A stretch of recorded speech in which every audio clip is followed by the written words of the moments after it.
que cuando tú muestras el favor y la gracia sobre alguien, se produce dos cosas: o sale a flote la ingratitud, la deslealtad, o sale a flote el corazón de un adorador que es agradecido a Dios. Esto no depende de quién tú eres, sino de quién está contigo. Pensamientos limitantes.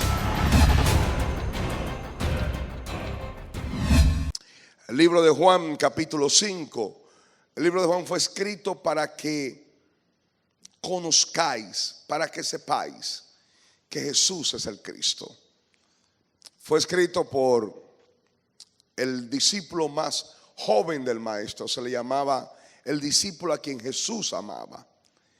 Y se piensa que más o menos este evangelio fue escrito en la década de los 80. Es un evangelio muy teológico. Se enfoca mucho en conversaciones, en diálogos.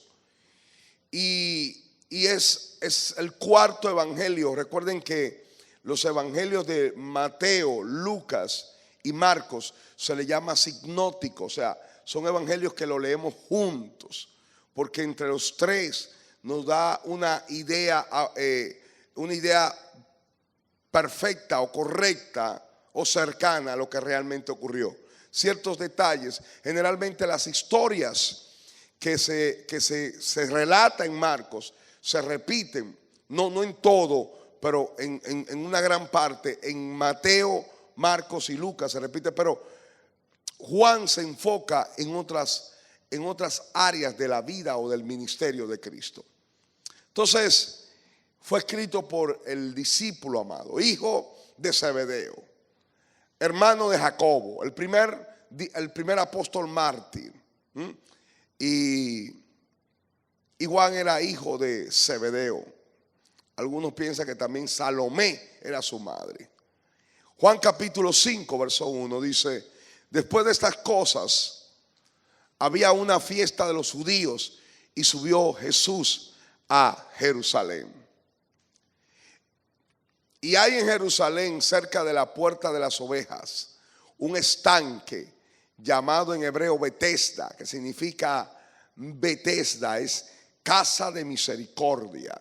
Cuando ustedes vean la palabra Bet, en hebreo es casa. Belén, casa de pan.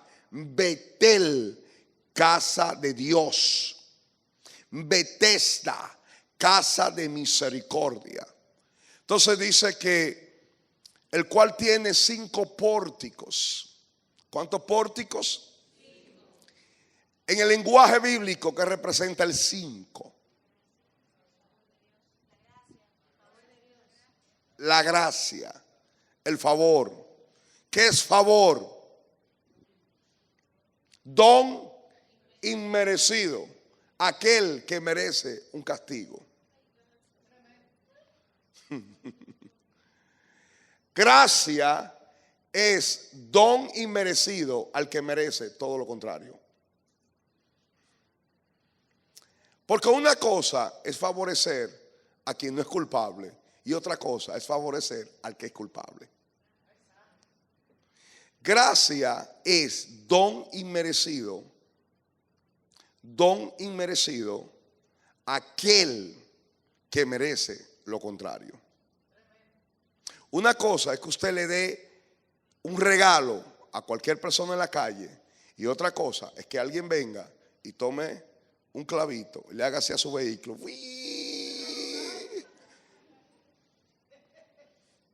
Y usted sale y usted sobre todas esas cosas le da un regalo. Nosotros merecíamos la muerte. Nosotros merecíamos la condenación eterna.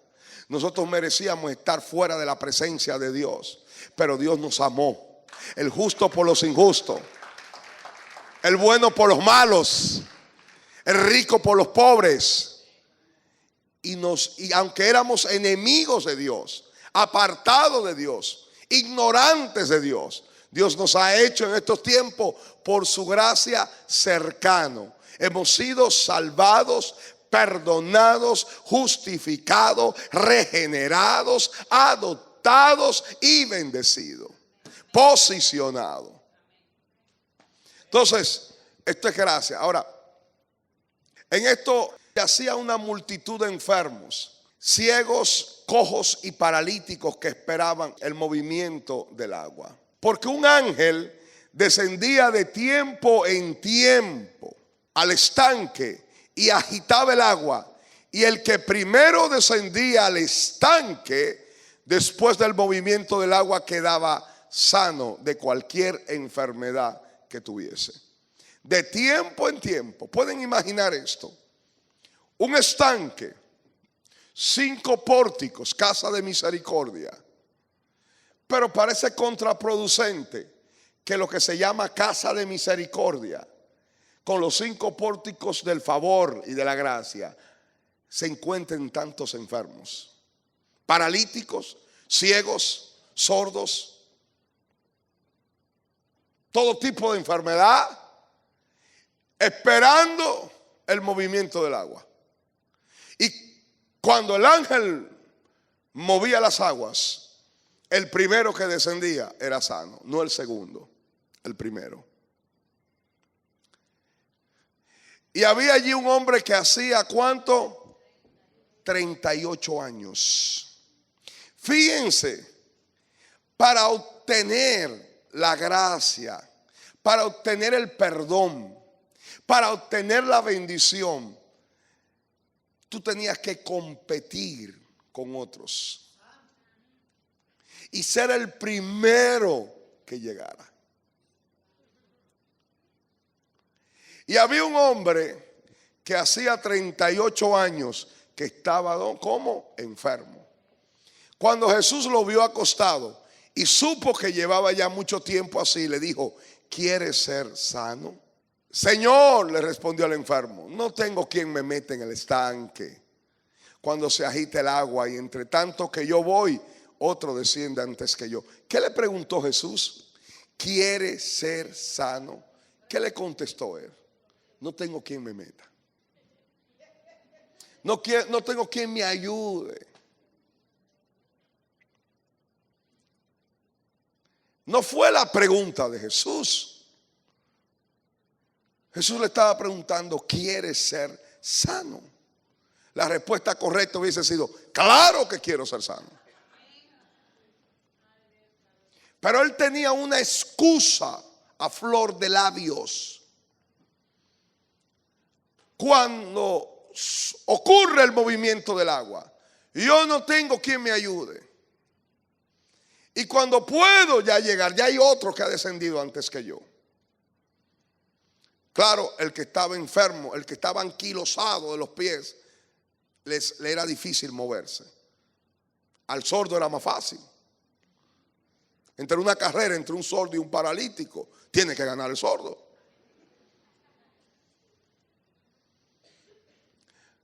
Jesús le dijo: levántate, toma tu lecho y anda. Y al instante aquel hombre fue sanado y tomó su lecho y anduvo. Y era día de reposo aquel día. Entonces los judíos, los religiosos, dijeron a aquel que había sido sanado: es día de reposo, no te es lícito llevar tu lecho. Y él respondió: el que me sanó, él mismo me dijo: toma tu lecho y anda. Entonces le preguntaron: ¿quién es el que te dijo toma tu lecho y anda? Y el que había sido sanado no sabía quién fuese, porque Jesús se había apartado de la gente que estaba en aquel lugar. Después, ¿cuándo fue? Pudo haber sido un día, 2 días, una semana, no sabemos. Solamente sabemos que dice después. Le halló Jesús en el templo y dijo: mira, has sido sanado, no peques más, para que no te venga alguna cosa peor. El hombre se fue y dio aviso a los judíos que Jesús era el que le había sanado. Y por esta causa los judíos perseguían a Jesús y procuraban matarle, porque hacía estas cosas en el día de reposo. Y Jesús le respondió: mi Padre hasta ahora trabajo y yo trabajo. Por esto los judíos aún más procuraban matarle, porque no solo quebrantaba el día de reposo, sino que también decía que Dios era su propio Padre, haciéndose igual a Dios. Jesús es igual a Dios, porque Jesús es consustancia con Dios. Una historia bastante interesante. Dice la palabra que Jesús ascendió a Jerusalén a celebrar una fiesta. ¿Cuál fiesta era? No lo dice la historia, no lo dice el relato.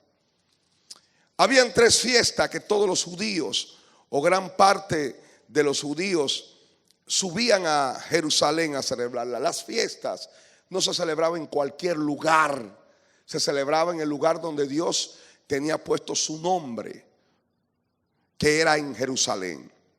La fiesta de la Pascua, la fiesta de los tabernáculos y la fiesta del Pentecostés. Todos iban en un peregrinaje religioso a celebrar estas fiestas al Señor. Y Jesús, que era judío, fue a Jerusalén. Fue al estanque de Betesda. El estanque de Betesda está en la parte norte, cerca del Gólgota, la parte nordeste de Jerusalén. Y dice la palabra que allí habían 5 pórticos, tipo de la gracia y el favor. Y se dio cuenta, no sé si se lo dijeron, o él como Dios pudo percibir que el hombre tenía mucho tiempo. Que había un hombre que tenía mucho tiempo postrado en un lecho. Y Jesús le hace la pregunta: ¿quieres ser sano? Y él dijo: no tengo quien me introduzca en el estanque, porque cuando el ángel mueve las aguas, otro desciende primero que yo. Fíjense, me da mucha curiosidad saber que el tiempo que este hombre tenía en el lecho fue el mismo tiempo que dicen los estudiosos que Israel estuvo en el desierto dando vueltas, 38 años. 2 años para llegar acá desde Barnea y 38 años dando vueltas hasta que toda esa generación pereció. Esto me habla a mí mucho de la ley, del pacto de la ley y la gracia. El hombre tenía que hacer un esfuerzo para poder llegar al favor sanador. Pero la gracia no necesita del esfuerzo humano. La gracia solamente necesita de la fe del hombre. Él no entendía que quien le estaba hablando era el creador del ángel que movía las aguas. Él no entendía del poder que gravitaba o que estaba investido aquel que le estaba diciendo: ¿quieres ser sano? Él no sabía cuál era el personaje que estaba frente a él. Simplemente sabemos que le contestó de una manera bastante extraña: yo no tengo quien me introduzca. Pero algo me impresiona aún más, señores, amados hermanos. Y es que cuando este hombre, que tenía 38 años postrado, pienso que todos los habitantes de Jerusalén ya lo conocían. Jerusalén, dice Joacim, Jeremías, que tenían en los tiempos de Jesús alrededor de 35,000 habitantes. 35,000 habitantes, no era una ciudad muy grande. Por lo tanto, yo entiendo que este hombre era altamente conocido en Jerusalén. 38 años, en un estanque, en un lugar público. Pero me impresiona que los fariseos y religiosos, saduceos, los judíos, cuando vieron a este hombre, en vez de glorificar a Dios, lo que le dijeron fue: ¿qué tú haces cargando un lecho en el día de reposo? El espíritu de religiosidad se enoja cuando los hombres adoran a Dios o cuando Dios manifiesta su poder sobrenatural. Hay personas que no les gusta, que no creen, que ven con reticencia, que se enojan cuando Dios sana a un canceroso en la iglesia. Hay gente que se sienten mal cuando se manifiesta el poder de Dios. En vez de alegrarse, señores, un hombre postrado en un lecho por 38 años, quizá más, pero sabemos que tenía 38 años en ese lugar. En vez de alegrarse, en vez de glorificar a Dios, lo que dicen es: ¿y qué tú haces llevando un lecho en el día de reposo? En 38 años no hicieron nada por este hombre, pero en el momento en que este hombre estaba cargando su lecho, entonces lo señalaron.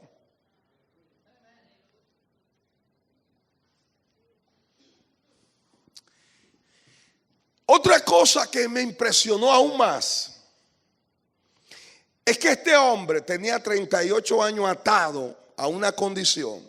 Jesús lo sana. Y después que Jesús lo sanó, se alió a los enemigos de Jesús. Y yo decía, ¿cómo es capaz este hombre de hacerse canchanchan de los enemigos, del hombre que te sanó, señores? Cuando él estaba 38 años ahí, ninguno de los religiosos fueron a ayudarlo a meterlo al estanque. Y algo que Dios habló a mi corazón es que cuando tú muestras el favor y la gracia sobre alguien, se produce dos cosas: o sale a flote la ingratitud, la deslealtad, o sale a flote el corazón de un adorador que es agradecido a Dios. Usted quiere saber lo que hay en una gente, hágale un favor, ayúdalo. Usted se va a ganar un amigo o su peor enemigo toda la vida.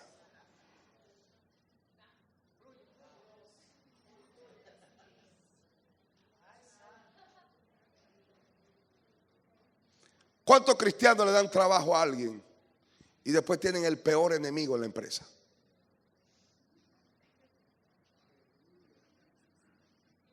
Fueron con cara de ángel y desde que le dieron el trabajo se convirtieron en Judas Iscariote. ¿Cuántos dicen amén aquí? Amén. ¿Cómo es posible? Yo esto no. Y yo digo, Señor, si te lo hicieron a ti, no importa que me lo hagan a mí.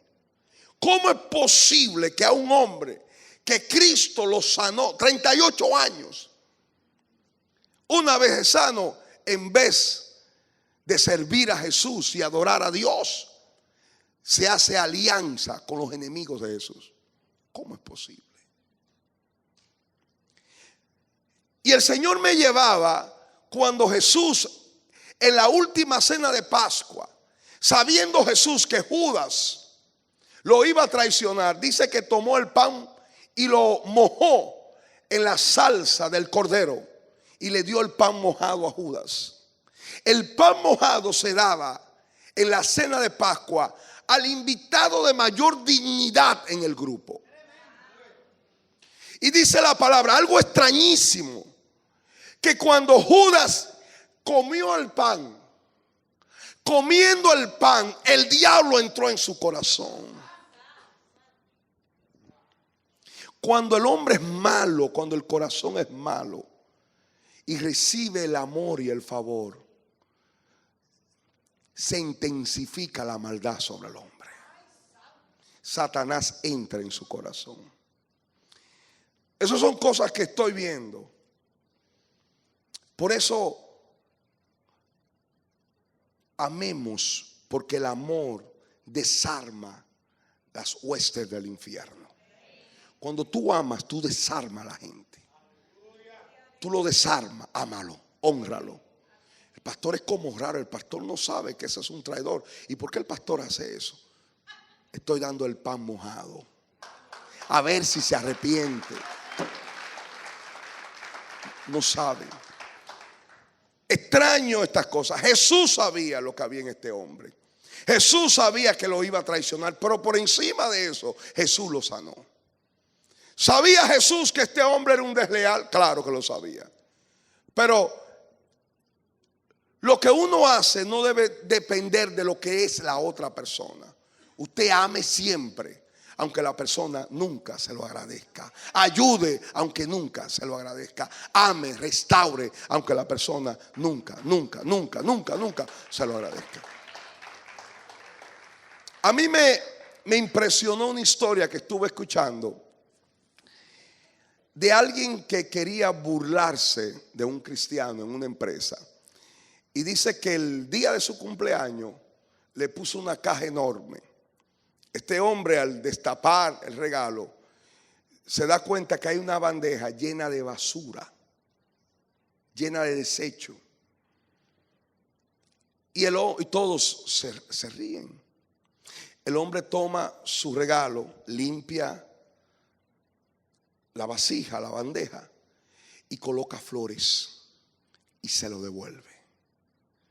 El hombre se impresiona, pero tiene una pequeña nota que dice: cada quien de lo que guarda en su corazón, eso da.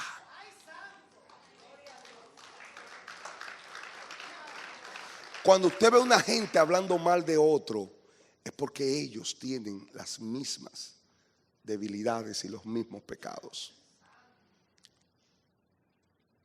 Pero esa no es la prédica. ¿Cuántos dicen amén? A mí me impresiona,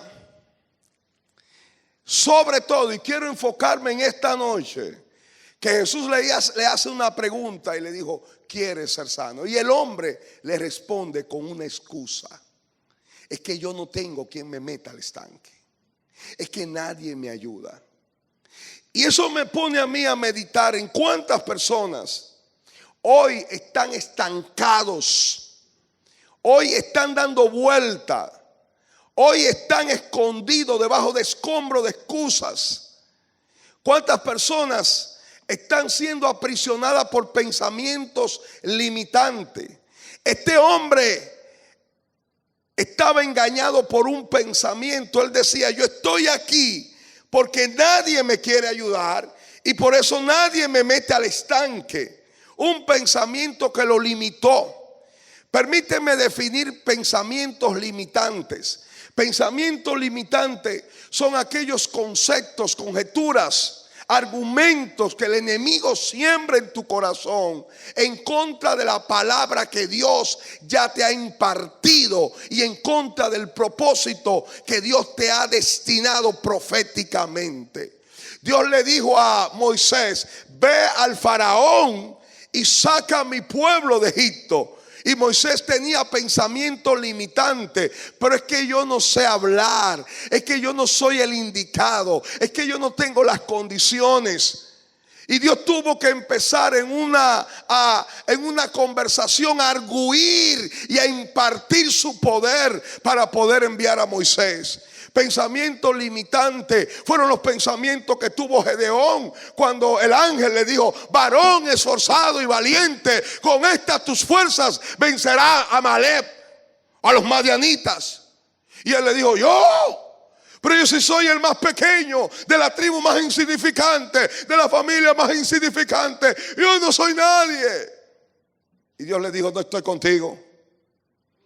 Esto no depende de quién tú eres, sino de quién está contigo.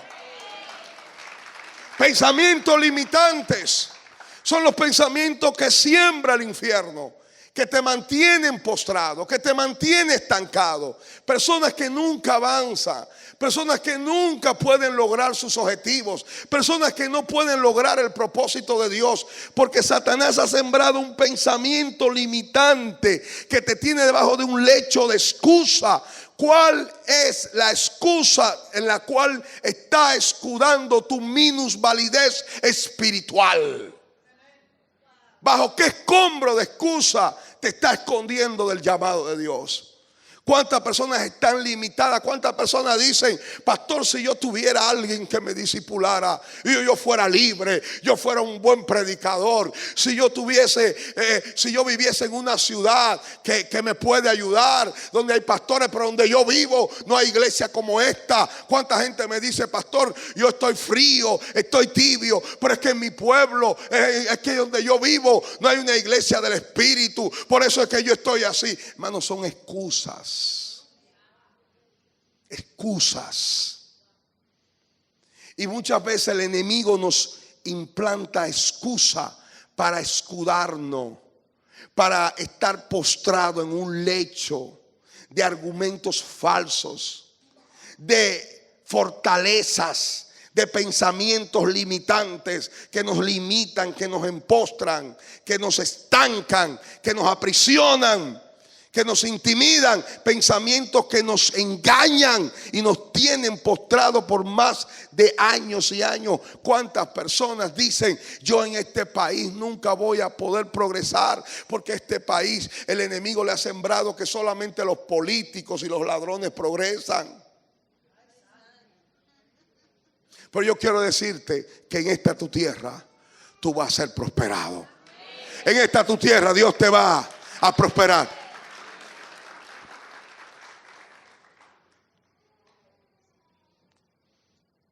¿Cuántas veces se decía que Santiago era un pueblo duro?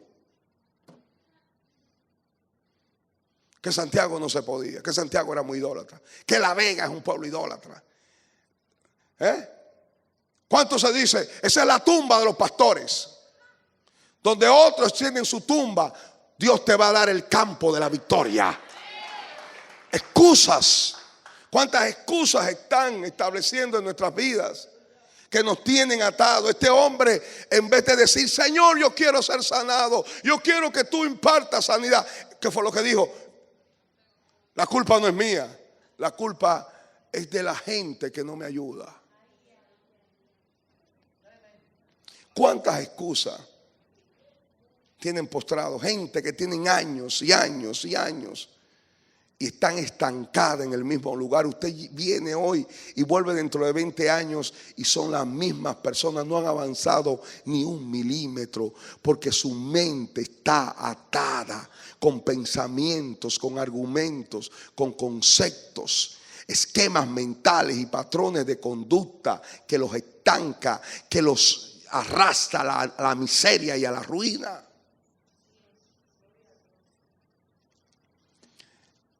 ¿Por qué ustedes van, por ejemplo, a muchos países como Estados Unidos, países desarrollados, y ustedes ven un país próspero, lleno de oportunidades? Y cuando usted entra a un lugar donde viven muchas personas que son latinos, perdónenme, quiero hablar en contra de los latinos, pero yo también soy latinoamericano. Ustedes ven la diferencia, el desorden, la basura, la falta de orden. ¿Por qué? Porque es un problema de aquí. Está aquí. Por eso Dios tiene que quitar nuestra cultura egipcia y colocar la cultura del reino. El reino es un reino de prosperidad, el reino es un reino de desarrollo, el reino es un reino de transición. Y cuando hablo de prosperidad no estoy hablando de dinero para aquellos que tienen mentalidad religiosa. Prosperidad es tener a Dios a tu lado ayudándote. Prosperidad es ser transicionado. Dios no te ha llamado a vivir una vida de estancamiento. Dios te ha llamado a estar de gloria en gloria, de victoria en victoria y de triunfo en triunfo. Cuando hablo de prosperidad no estoy hablando de codicia, señores. Ser próspero es hacer la voluntad de Dios y tener respaldo de Dios. Cuando hablamos de estas cosas, ¿qué está pasando con muchas personas que se escudan? Se escudan. Pensamientos limitantes. ¿Qué pasó con Israel cuando entró a Canaán? Oh, veíamos esos gigantes, los hijos de Anat, las ciudades amuralladas, los ejércitos poderosos, estructuras metálicas, los carros heraldos de los filisteos, de los amorreos, de los jebuseos y de todos los feos. Y parecíamos como langostas. ¿Usted sabe qué son las langostas? Los saltamontes. Lo que llamamos esperanza. ¿Cuántos han visto las esperanzas? Parecíamos esperanza. Y estábamos sin esperanza. Y así le parecíamos a ellos. Porque como tú te ves, piensa que la gente te ve. La forma como tú te ves, tú piensas que la gente te ve así. Éramos como langosta. Pensamiento limitante. ¿Qué son pensamientos limitantes? Permíteme definir para estos tiempos, para esta prédica, para esta enseñanza. Pensamientos limitantes son los pensamientos, los argumentos, las fortalezas que el enemigo siembra en tu mente, que va contrario a lo que Dios ha dicho de ti, a lo que es tu identidad en el reino, a lo que es tu propósito en el reino. Dios te dice levántate, el enemigo te dice póstrate, Dios te dice conquista, el enemigo te dice no puedes. Dios te dice abre tu boca que yo la llenaré. Y el enemigo dice ¿qué es lo que tú vas a hablar si tú no sabes de eso? Dios te dice conquista, predica mi evangelio. Y el enemigo dice ¿qué tú haces predicando si tú no mereces ser predicador? Si tú no mereces predicar a Cristo. Tú eres un hombre que está lleno de defectos. Pues con todo y defecto predica a Cristo. Porque tú le dices a la gente con todo mi pecado Jesús me amó y Jesús me rescató. Pensamientos limitantes que te limitan, que te aprisionan, que te estancan, que te arrinconan, que te hacen vivir de una excusa. Conocí un hombre de Dios, como pocos hombres de Dios, un hombre santo, señores. Y el enemigo sembró un pensamiento. Dios lo había llamado como pastor. Y él dijo, no, yo no puedo ser pastor ahora porque yo trabajo secularmente y no puedo dedicar el tiempo correcto. Y yo le digo, te llamo como pastor. Por muchos pastores se lo digo, Dios te está llamando como pastor. No, ahora no, pero cuando yo me retire, cuando me llegue ya al retiro de mi vida, entonces me voy a dedicar al pastorado. Cuando se retiró, ya estaba muy enfermo y nunca cumplió el propósito de Dios, porque hubo un pensamiento que lo ató, que lo limitó y que le robó su propósito.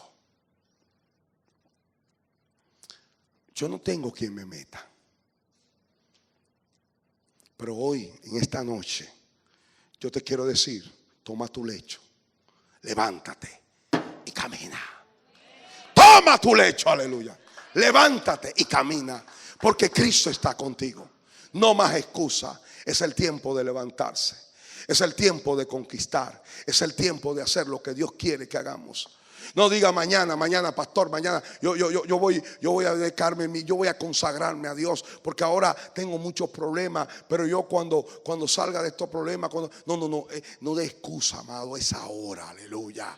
Me voy a consagrar después. Lo que pasa es que tengo muchas cosas por hacer. Tengo que hacer esto, tengo que hacer otro. Y yo no puedo dirigir células. Yo no puedo hacer esto. Yo no puedo servir en la iglesia. Pues yo tengo muchas ocupaciones. Quiero decirte una palabra verdadera. Dios nunca llamó a los vagos. Dios siempre llamaba a gente trabajando. Dios llamó a Pedro pescando. Dios llamó a Eliseo que estaba sembrando la tierra. Dios llamó a Moisés que estaba pastoreando. Dios llamó a David pastoreando. Dios no llama vago, Dios llama gente que trabaja. Es que yo tengo muchas cosas. Pues ahora sí que necesitamos gente ocupada. Dios está llamando gente que están sumamente ocupada. Pero es que no tengo tiempo. Yo recuerdo cuando yo dirigía 2 células y trabajaba alrededor de 65, 70 horas a la semana. Mi esposa está ahí, Zona Franca. Y mi pastor me dijo, necesito que vaya a San Francisco de Macorís. Y yo le digo, pastor, es que yo no puedo. Yo no puedo. Él no le gustó, me di cuenta. Él no era un hombre que aceptaba un no como respuesta. Y después yo le dije, pastor, yo voy ahí. Ese fue el entrenamiento de Dios para este ministerio. Porque allí, en una iglesia naciente, un campo blanco, como decimos, Dios me entrenó para lo que después fue el pastorado en Triunfadores en Cristo. Dios no llama gente. Dios no quiere excusa. Jesús le dijo a alguien: ven y sígueme. Deja que yo entierre a mi muerto. Deja que los muertos entierren a su muerto. Tú eres de los vivos. Aleluya. ¿Quién ha dicho que un muerto puede enterrar a otro muerto? Pues en el reino de los cielos así es. Deja que los muertos se dediquen a cosas de los muertos. Tú eres llamado a vivir en el reino. Tú eres llamado a predicar el reino. Tú eres llamado a hablar de la palabra de vida. Amados, ¿cuál es, detrás de qué excusa está justificando tu minusvalidez, tu anquilosamiento espiritual? Estamos anquilosados espiritualmente, atrofiados por falta de uso. ¿Cuál es la excusa? ¿Cuál es la razón? Hoy no, mañana sí. Quizás mañana. Procrastinando el propósito. Posponiendo el propósito. Hoy no. Todavía no. Tengo mucho problema. Tengo que resolver ciertas cosas. Cuando alguien me dice: cuando yo resuelva esto lo voy a hacer, ya yo sé que no lo va a hacer. Porque ese momento nunca llega. Porque siempre hay algo nuevo. Siempre. Cuando yo salga de esto, yo me voy a convertir. Yo voy a ser cristiano. Siempre habrá algo. Una excusa. Satanás tiene un doctorado. Satanás hizo un doctorado. Ustedes ven cómo que le llaman esto en la universidad. ¿Cómo que dice eso? Un doctorado en excusa. Él tiene excusa para todo el mundo. Alguien una vez me dijo: no, es que eso puede más que yo. Yo: no, eso no puede más que tú. Es que tú no has decidido cambiar. Usted le dice a una gente: señores, mira, a las 8 de la mañana necesito ese reporte. Y por lo regular, usted puede decir, una gente dice al otro día: ay, perdóneme, no pasa aquí, pero ocurre en las empresas. No pude tenerlo, me pasó esto, me dio una jaqueca. Porque dice un proverbio que cuando, después que se inventaron las excusas, todo el mundo queda bien. Pero usted le dice a esa persona: te voy a regalar $1,000,000 si a las 8 me da ese reporte. Señores, a las 5 de la mañana le están tocando la puerta.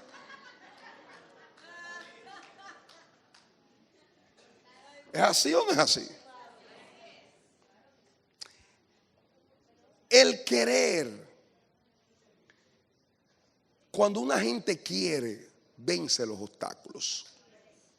Cuando una gente ama, vence los obstáculos. Cuando un muchacho está enamorado, no hay huelga que valga. Si es su día de visita, él va a ir.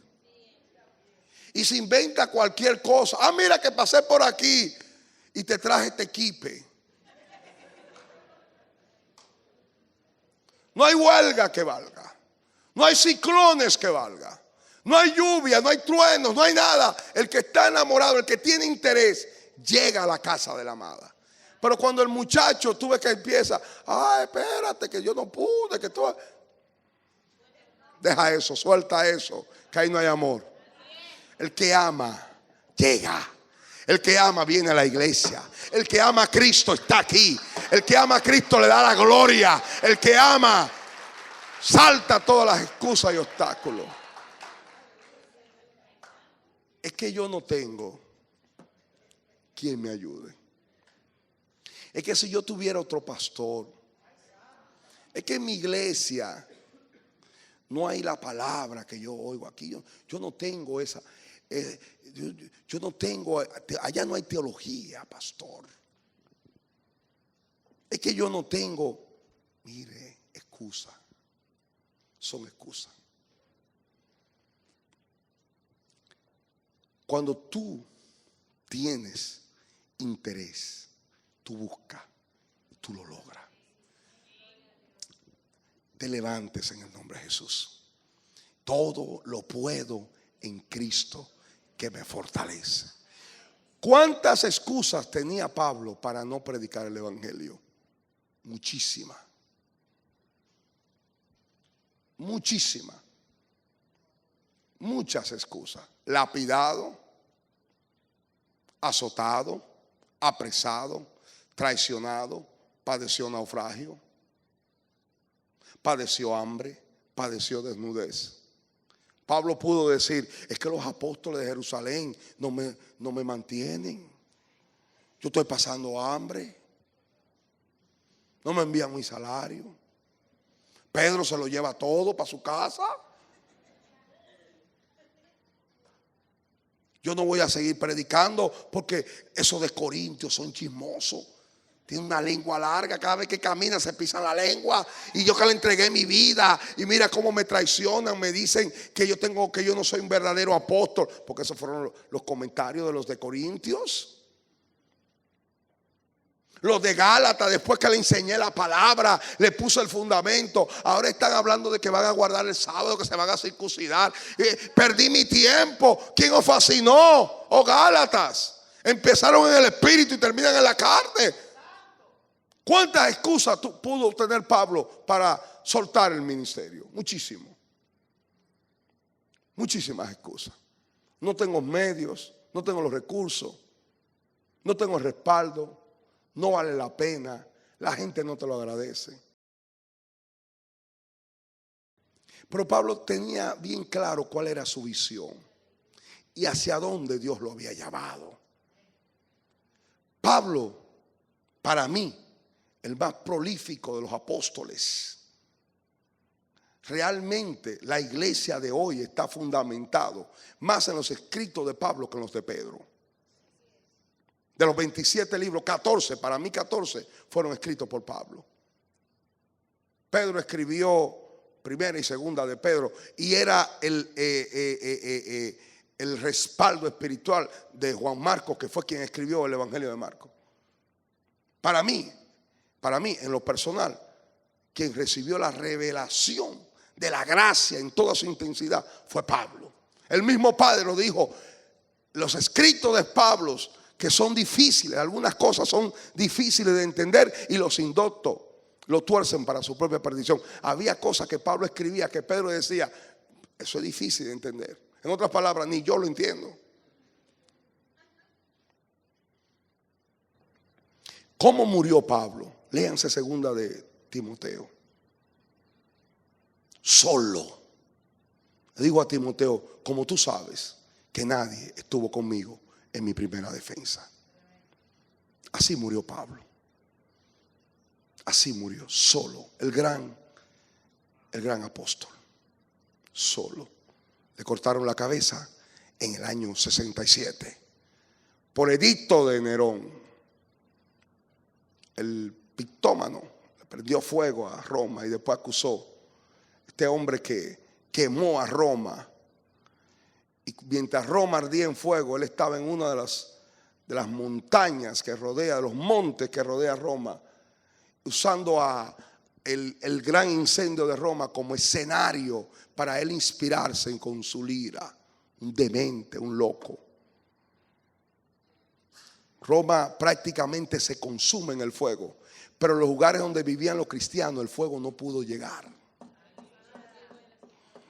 Y de ahí salió la noticia o la idea de que ese fuego, él dijo que fue ocasionado por los cristianos.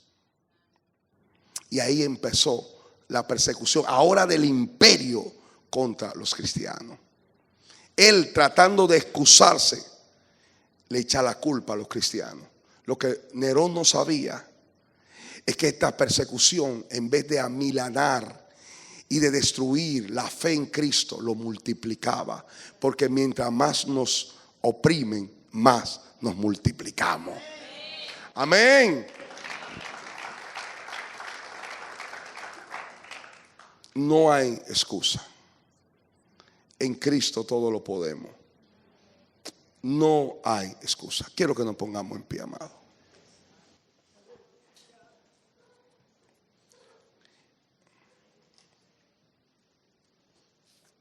Le doy gracias a Dios Porque en este pacto de la gracia ya no tenemos que esperar que de tiempo en tiempo las aguas se muevan. Ya las aguas se están moviendo todo el tiempo en este lugar. En tu vida hay gracia en Jesús. Hay salvación en Cristo.